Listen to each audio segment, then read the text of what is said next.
আবার আহত হয়েছে। আসসালামু আলাইকুম। স্যার ইনি আমাদের জুলাই যোদ্ধা একজন। জুলাইয়ের সময় উনি বুলেট খাইছিল অনেকগুলো, এখান থেকে দুইটা বের করা হয়েছে। আর এখানে তার বুকে এখন একটা আছে। এখন ভর্তি হয়েছে কেন? এখানে কালকে মারামারির সময় ওর বুকে খুব জোরে লাথি মারছিল, ইট দিয়ে মারছিল, এভাবে ইট নিয়ে নিয়ে। আর মাথায় হচ্ছে স্ট্যান্ড গান, মানে ওই শর্ট গানগুলো দিয়ে সোজা হতো দেখে। আর ইলেকট্রিক শক দিছিল অনেকক্ষণ ধরে প্রায় শক দিছিল না। ওর তো বাম সাইড এখনো একটু ফুলা মনে হয়। হ্যাঁ, ওইখানে বুকে স্যার ঘুষি আর ইট দিয়ে মারছে। কোনো এক্সটার্নাল ইনজুরি নাই না স্যার, সিটিএস বমিটমি হয়েছিল নাকি? না জি স্যার, বমিটমি তো হয় না। না স্যার, বমি হয়নি। চোখের দোকানে পানি ঝাপসা দেখতেছি, ঝাপসা দেখতেছি। এখন কি অবস্থা? এখন কি ক্লিয়ার দেখতে পারো? ছেলে দেখতে পাই, খালি একটু মাথা ভার লাগতেছে। আমার ছেলে? জি স্যার, মাশাআল্লাহ। হ্যাঁ, সমস্যা না না না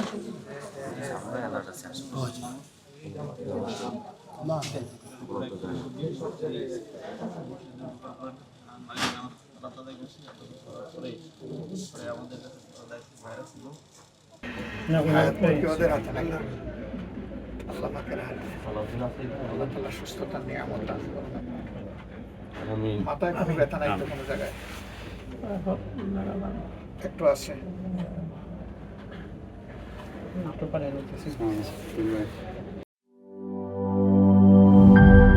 দুধার চকলেটে একাকার হয়ে ওঠা প্রাণ লেয়ার, সম্পর্কের মিষ্টি ম্যাজিক।